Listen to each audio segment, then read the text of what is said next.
जमरूक का झाड़ होता है तो उसके घर में शांति होती है, भले पैसा ना हो पर शांति होती। करोड़ोंपति के घर में ऐसी शांति नहीं होती साहब। इसलिए घर के आंगन में झाड़ को बोइए, पेड़ को बोइए।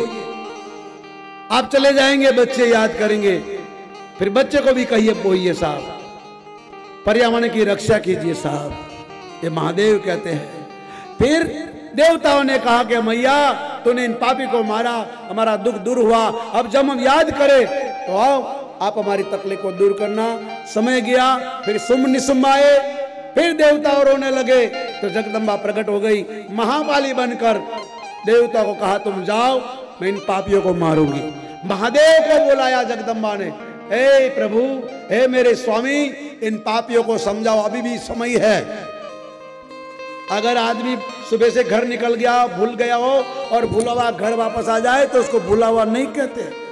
माता जी ने कहा जाओ, भगवान भोलेनाथ गए, समझे नहीं। महादेव ने कहा इसको मार डालो, और जगदम्बा ने अनेक रूप लिया। सुमने देखा, भगवती को कहा इतने सारे रूप लेकर क्यों आई हो? तो जगदम्बा कहते जगत में जितनी स्त्री वो मेरी मूर्ति है।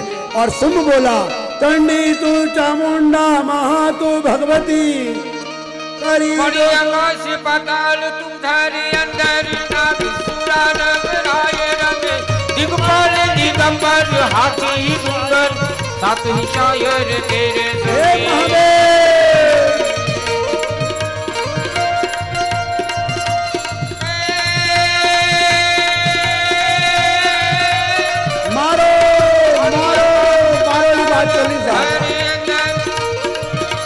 मंगलकारी सिंहसवारी जनहितकारी, जयकार कवना बरदारी महासुतकारी, भक्तन बारी भया बीवी जल पुधारी, नयवारी जातन बारी, जयकार कन्यावारी भव्य पुजारी, जय मां काली तोलाली रे माली, जय मां बोल चामुंडा।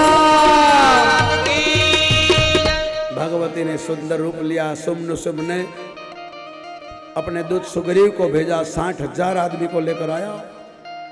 माँ को बोला तुम हमारे साथ चलो सुम के पास। माँ ने कहा मैंने प्रतिज्ञा किया है, मेरा पति तो भोलेनाथ ही हो सकता है, फिर भी तुम्हारे मालिक को बोलो जो मुझे युद्ध में जीत जाएगा वो मेरा पति होगा। और सुग्रीव ने आकर बताया। फिर सुम ने चंडमुंड को भेजा, मार डाला माँ ने चंडमुंड को। देवी भागवत पढ़ो, दुर्गा सप्तशती पढ़ो, इसमें कथा आएगी। और शिव पुराण में इतना ही लिखा है।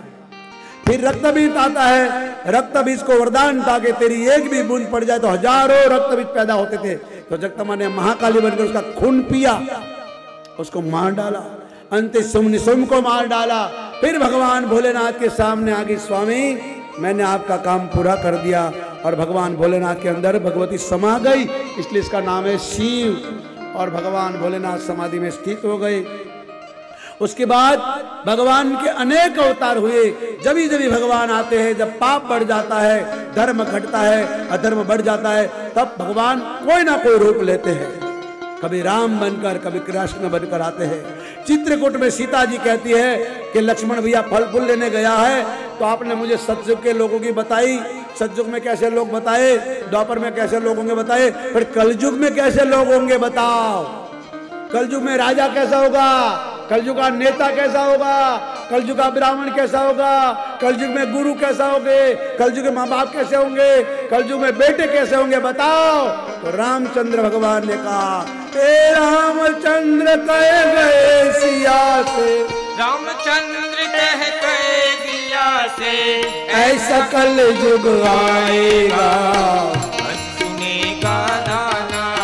गौरव नाम के बच्चे ने कहा बाबा जी दाना उनका कौवा मोती खाएगा, कौवा मोती खाएगा। तो सीता जी ने पूछा क्या धर्म कर्म को कोई नहीं मानेगा?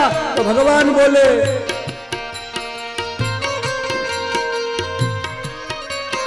अरे धर्म भी होगा कर्म भी होगा, परंतु शर्म नहीं। सीता जी कलयुग में ऐसे लोग होंगे, धर्म भी होगा कर्म भी होगा, परंतु शर्म नहीं होगी, नहीं होगी। बात बात में मात पिता को, बात बात में मात पिता को बेटा आंख दिखाएगा। सुनेगा दाना उनका, सुनेगा दाना उनका, कौवा मोती खाएगा, कौवा मोती खाएगा। रामचंद्र कह गए सिया से,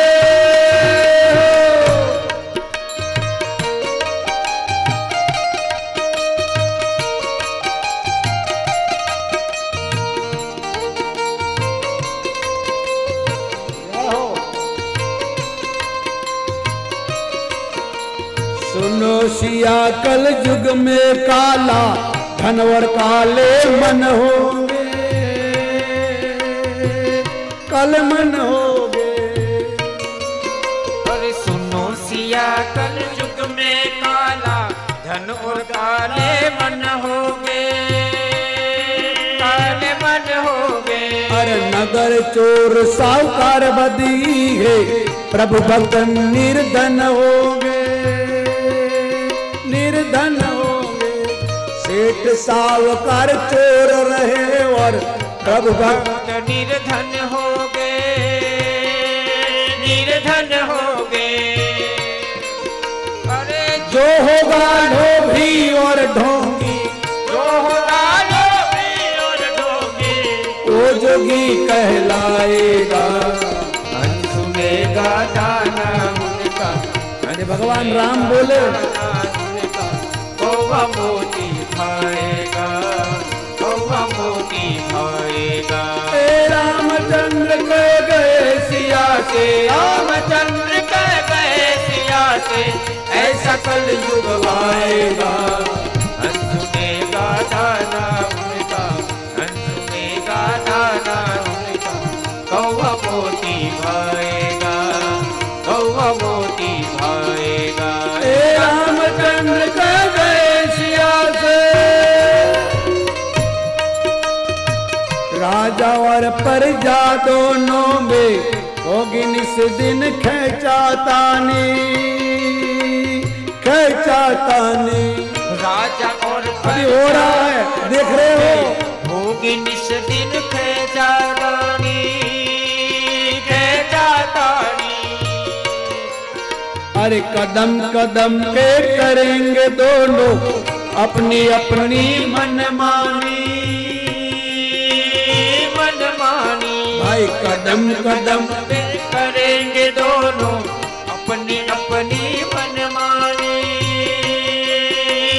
मनमानी। तो जिसके हाथ हाथ में होगी लाठी, जिसके हाथ में होगी लाठी, भैंस को ही ले जाएगा। सुनेगा दाना उनका, सुनेगा दाना उनका, कौवा मोती खाएगा, कौवा मोती खाएगा। रामचंद्र कह गए सिया से, रामचंद्र कह गए सिया से, ऐसा कल युग आएगा। सुनेगा दाना उनका, सुनेगा दाना उनका, कौवा मोती खाएगा, कौवा मोती खाएगा। रामचंद्र कह गए सिया से। मंदिर सोना सोना होगा। देखो ना राम मंदिर कितना सुंदर तुम्हारी पास में, बेचारा पुंजारी अकेला बैठा रहता है। बाबा पूर्णगिरी का डेरा कितना सुंदर है, बाबा बैठा है। आपको समझ है क्या ये मंदिर किसके लिए बनाए? फिर दिखावे के लिए।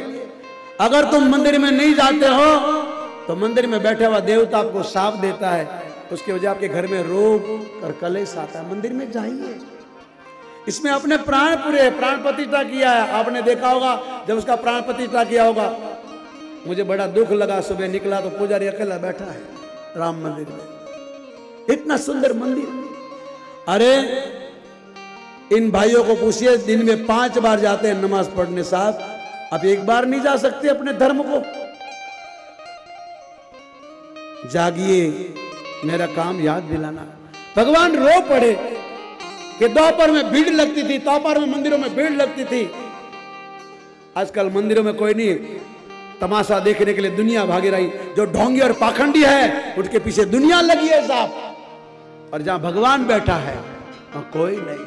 भगवान रोते रोते बोले, मंदिर सोना सोना होगा, भरी रहेगी मधुशाला मधुशाला।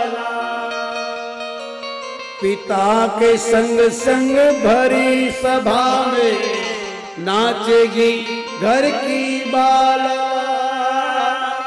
घर की बाला। आप सब जानते हो, मुझे ज्यादा कहने के लिए टीवियों में देखो साहब, माँ भी देख रही है, बेटी भी देख रही है, बाप भी देख रहा है, सब देख रहे हैं। क्या क्या देख रहे हैं साहब? एक तो ऐसी सीरियल बताओ जो तुम्हारे जीवन में काम आती हो।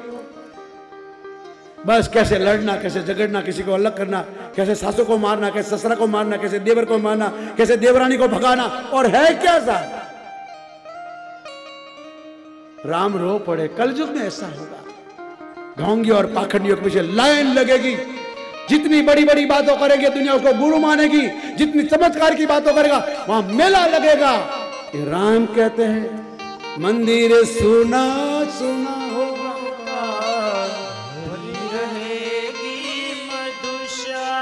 भगवान रो पड़े साहब।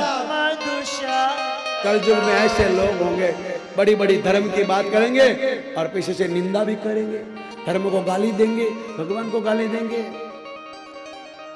और जो बड़ी बड़ी बातें करेगा, हंसाएगा, नचाएगा, दुनिया भीड़ लगेगी।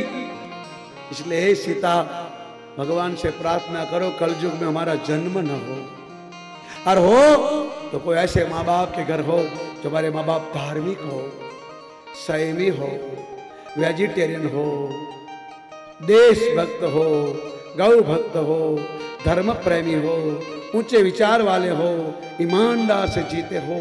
हे सीते, ऐसे माँ बाप मिले। कलयुग में लोग अपने माँ बाप को नहीं मानेंगे, अपने धर्म को छोड़कर दूसरे धर्म में चले जाएंगे। जो दूर पास में मंदिर होगा वहां नहीं जाएगा, दूर मंदिरों में माथा रगड़ेंगे, नाक रगड़ेंगे।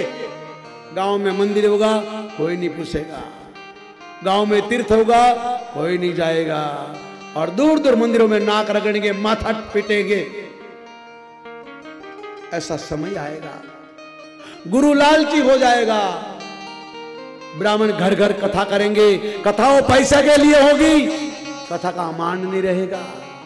पहले साधु संत और ब्राह्मण मांगते थे, अब सब मांगने लग जाएंगे, इसलिए भिक्षा का भी मान नहीं रहेगा। पहले तीर्थों में लोग ब्रह्मचर्य पालते थे, जमीन पर सोते थे, भूमि पर सोते थे, सादा भोजन करते थे।